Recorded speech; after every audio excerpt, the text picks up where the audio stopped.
बच्चू कडूंनी शरद पवारांवर टीका करणं एवढा आणि त्याच्यावर मी बोलणं एवढं काय हे प्रकरण मोठं नाही.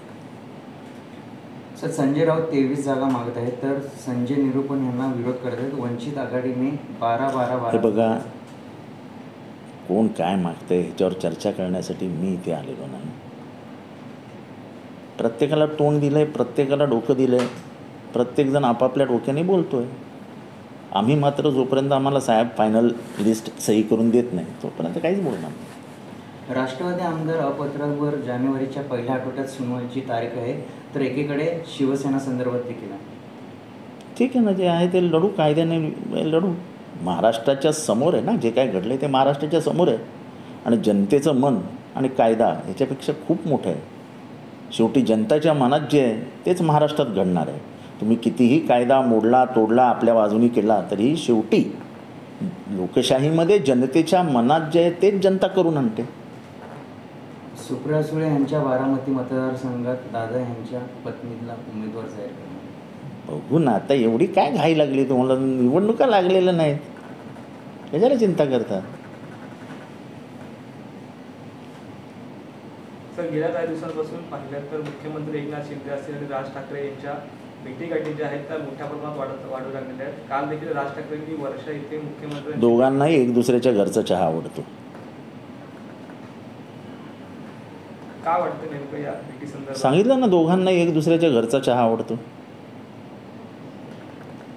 मनसेसोबत युती केली जाणार आहे असं देखील सांगितलं गेलं होतं. अहो, तो त्यांचा प्रश्न आहे ना, मला काय करायचं कोण कोणाची युती करतं? मी माझ्या पक्षापुरताच मर्यादित आहे.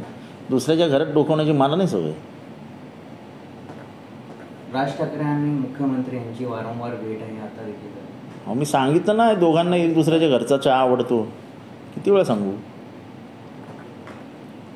राहुल गांधी यांच्यामध्ये पंतप्रधान होण्याचे गुण आहेत असं राहुल गांधीचे जे प्रणित नेते आहेत त्यांनी सांगितलं. कोण? प्रणित कोण आहेत?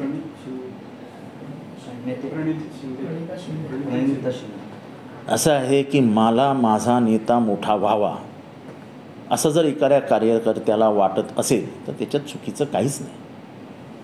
माननीय सुशीलकुमार शिंदे साहेब हे वर्षानुवर्ष काँग्रेसचे शिलेदार आहेत. प्रणिती ही तिच्या वडिलांच्या पावलांवर पाऊल टाकत पुढे जाते आहे आणि जर तिला वाटत असेल की माझा नेता पंतप्रधान होऊ शकतो तर त्यात चुकीचं काय? अजित पवारांनी 40 स्कॉर्पिओ तर 40 बुलेरो म्हणजे टोटल 80 गाड्या गिफ्ट म्हणून दिल्या आहेत. एवढे पैसे कुठून आले? अंजनी दामनिया यांनी. त्या शोध लावतील ना, त्यांना माझी गरज नाही मी काय बोलावायची. सर, बच्चू कडू आणि शरद पवार साहेबांची 2 ते 3 तास बैठक झालेली आहे. कशा संदर्भाची बैठक होती? आता शरद पवारांची आणि बच्चू कडूंची बैठक झाली, ती बंद दाराआड झाली आणि प्रश्न तुम्ही मला विचारताय की ते काय बोलले असतील. मी काय दाराच्या बाहेर उभा होतो? लॉजिक आहे का त्याच्यामागे काही?